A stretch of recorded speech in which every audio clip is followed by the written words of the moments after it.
안녕하세요. 말숲 탐구소입니다. 이번 달에 풀었던 퀴즈를 복습하며 두뇌를 깨워볼까요? 한 달 동안의 퀴즈를 릴레이 형식으로 다시 풀어보는 시간입니다. 퀴즈가 끝난 후 3초 후에 정답이 공개됩니다. 준비되셨나요? 자, 깊게 심호흡하시고 시작합니다. 안녕하세요, 여러분. 오늘은 신조어 퀴즈를 준비했습니다. 이 단어는 최근 뉴진스의 히트곡과 관련이 있으며 현재 어떤 소비 패턴을 설명하는지 맞춰보세요. 이 소비 패턴은 자신과 취향이 비슷한 사람이나 인플루언서의 소비를 따라가는 것을 의미해요. 예를 들어 유명 연예인이 추천한 제품을 구매하는 것과 같은 소비 성향을 보여줍니다. 이 단어는 라틴어에서 유래된 단어로 앞서 말한 바와 같은 이라는 뜻을 가지며 현재는 나도 그래 또는 마찬가지야 라는 의미로 사용되고 있죠. 다양한 의견을 기다릴게요.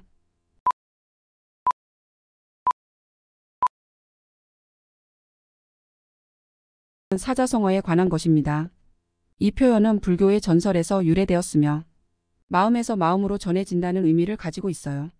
석가모니와 가섭이 말을 하지 않고도 서로의 마음을 이해했던 이야기와 관련이 있죠. 이 사자성어는 우리가 직접 말하지 않고도 깊은 이해와 공감을 느낄 수 있는 상황에서 사용되죠. 요즘 많이 쓰이는 단어 디토와도 관련이 있어요. 디토는 나도 그래 또는 마찬가지야 라는 의미로 사용되죠. 힌트. 이 마음이 전해지는 마음과 같다. 눈치채셨나요?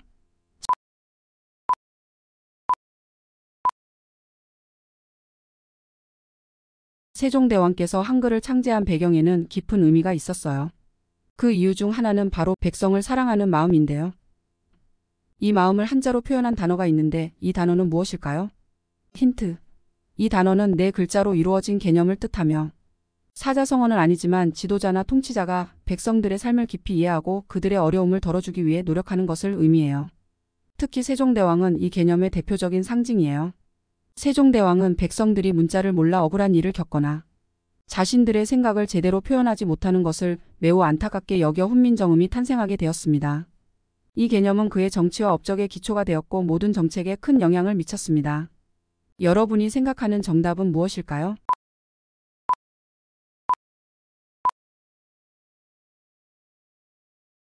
오늘은 무려 578년을 맞이한 한글날입니다. 이를 기념해 재미있는 역사 퀴즈를 준비했어요. 한글을 창제한 위대한 인물 과연 그 사람은 누구일까요? 힌트. 이 인물은 조선의 네 번째 왕으로 백성들이 쉽게 읽고 쓸 수 있는 새로운 문자 훈민정음을 만들어 소통의 문을 열었습니다. 그의 업적 덕분에 오늘날 우리는 한글을 자유롭게 사용하고 있죠. 또한 조선이라는 나라의 수준을 한 단계 끌어올린 천재 군주로 광개토대왕과 함께 대왕이라는 수식어가 자연스럽게 붙는 두 명의 군주 중 한 분입니다. 마지막으로 신권 5만 원이 나오기 전까지 가장 큰 단위의 지폐로서 많은 사랑을 받았던 인물입니다.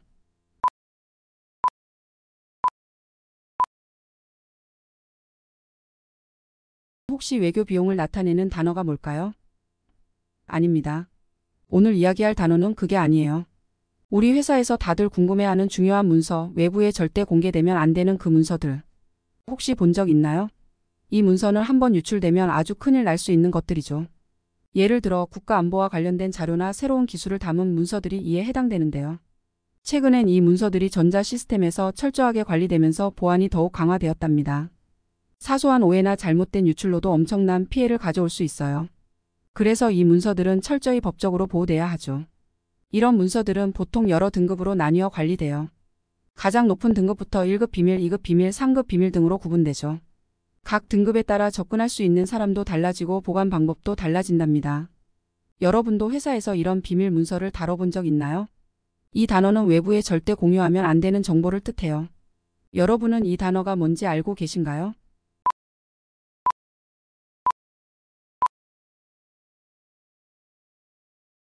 기자들이 가장 좋아하는 말이 뭔지 아시나요? 자, 한 정치인이 기자에게 이렇게 말해요. 이건 절대 공식적으로 말하면 안 돼요. 기록에 남지 않게 해야 해요. 그러면 기자는 그 정보를 그냥 기사로 쓸 수 있을까요? 아닙니다. 이 말은 신뢰를 바탕으로 한 비공식적인 약속을 의미해요. 이런 정보는 법적 보호가 필요하지 않지만 그 신뢰를 깨는 순간 큰 문제가 될 수 있죠. 공식 기록에 남기지 않고 상황에 따라 비밀리에 전달되는 이 정보는 기자들과 정치인들이 자주 사용해요. 하지만 주의해야 할 점이 있어요. 이것은 반드시 대화 전에 합의가 이루어져야 해요. 말을 한 후에 이건 비밀이에요 라고 하면 안 되죠. 또한 기자와 정보원 모두 이 약속의 의미를 정확히 이해하고 있어야 해요. 여러분도 혹시 이런 경험 있으신가요? 자, 이제 퀴즈. 무언가를 공식 기록에 남기지 않는다는 뜻을 가진 이 단어는 무슨 말일까요? 힌트. 영문입니다.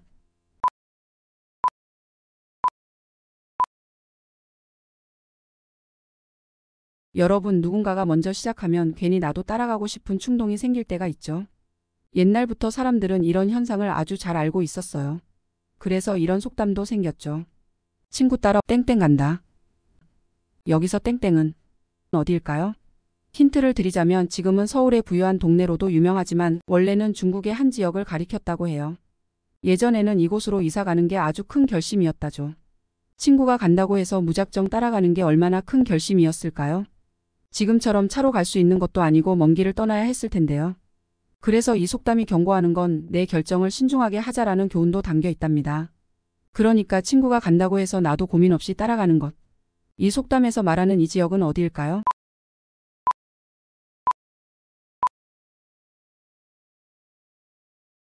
다들 한 번쯤 친구들이 새로 산 핸드폰이나 패션 아이템을 보고 나도 저거 사야 할까? 고민한 적 있으시죠? 다들 하는 걸 나도 해야 할 것 같은 이 기분 참 신기해요. 이런 현상은 그냥 우연이 아니랍니다. 심리학에선 이런 걸 따로 부르는 이름이 있는데요. 바로 사람들, 즉 밴드가 끌고 가는 수레를 따라가는 모습에서 유래된 단어예요. 대중이 선택한 걸 보면 왠지 나도 그게 맞는 선택인 것 같고 따라가야 할 것 같은 그 느낌.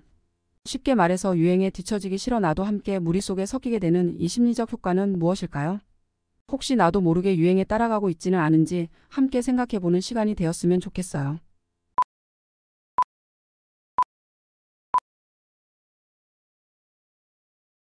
여러분, 배우면서 가르치는 것이 얼마나 중요하다고 생각하시나요?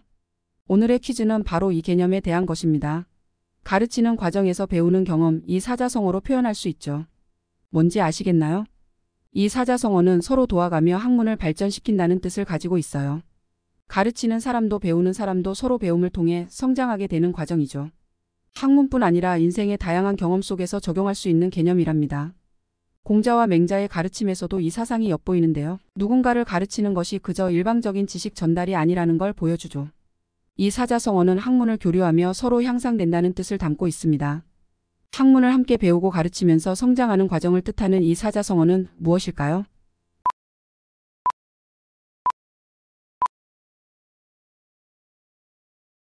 어느 정도 경험이 쌓이면 누구든 전문가처럼 행동할 수 있을까요?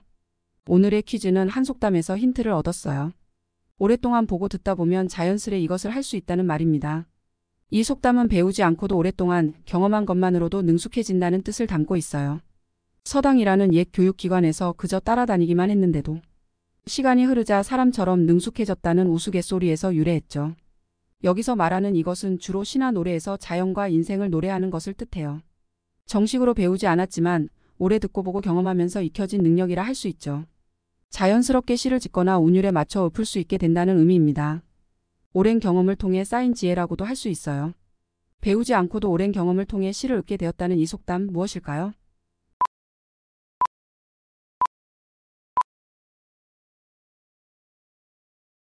요즘 유행하는 말 땡땡빌리티. 무언가를 갖추고 있는 능력을 강조하는데요. 과연 이 말의 정확한 의미는 무엇일까요? 오늘의 퀴즈입니다. 이 단어는 두 가지 언어가 합쳐진 혼성어예요. 첫 번째는 존재하거나 있다를 뜻하는 한국어이고요. 두 번째는 영어로 어떤 능력이나 가능성을 나타내는 단어입니다. 요즘 광고에서 이 기능이 땡땡땡가 뛰어나다 라고 표현할 때도 자주 쓰이죠. 새로운 전자제품의 기능 설명에서 혹은 특정 사람이 매력적이라고 말할 때 이 사람 진짜 땡땡땡 있네 라고 말하기도 해요. 무언가 있는 것과 능력을 합친 이 단어 느낌이 오시나요? 자, 그럼 퀴즈. 땡땡빌리티는 무엇을 뜻할까요?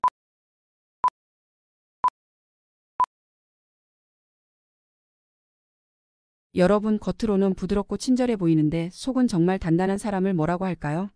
이런 사람들 주변에 한 명쯤 꼭 있죠. 오늘의 퀴즈입니다.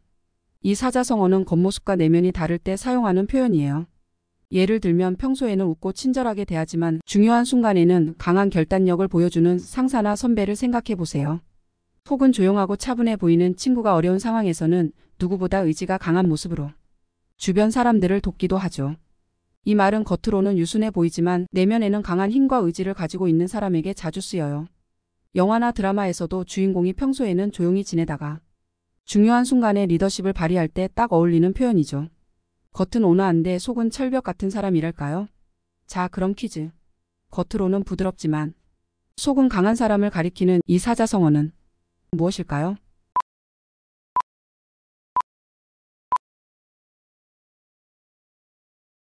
내가 나 자신을 잘 알고 있다고 생각하시나요? 그럼 이걸 맞춰보세요. 내가 모르는 걸 내가 모른다는 걸 깨닫는 능력, 과연 이건 뭘까요? 이 능력은 자신의 생각과 학습 과정을 객관적으로 돌아볼 수 있게 도와줘요. 우리가 뭔가를 잘못 이해했을 때 그걸 바로잡는 데도 큰 도움이 되죠. 학습할 때 내가 이 부분을 잘 알고 있다. 또는 아직 모른다고 인식하는 데 중요한 역할을 합니다. 이 능력이 뛰어나면 시험 공부할 때도 더 효과적으로 준비할 수 있어요. 가끔은 실수를 통해 스스로 부족한 부분을 인지하게 되죠. 이 과정에서 우리는 더 나은 학습자, 더 나은 의사결정자가 됩니다. 자신의 지식 상태를 점검하고 개선하는 이 능력, 과연 무엇일까요? 댓글로 정답을 맞춰보세요.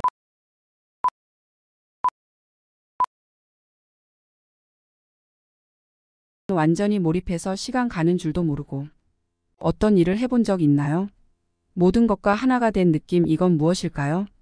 이 상태에서는 나와 주변의 구분이 사라져요. 자연 속에서 산책하거나 예술 활동에 몰입할 때 이런 느낌을 받곤 하죠. 마치 내 몸과 마음이 세상과 하나가 된 듯한 느낌이에요. 동양 철학에서 중요한 개념으로 자연과 조화된 상태를 말해요. 모든 걱정과 생각이 사라지고 순수한 집중 상태로 들어갑니다. 이때 느끼는 평온함과 행복은 설명하기 어려울 정도로 깊어요. 자연과 내가 하나가 되는 이 상태, 과연 무엇일까요?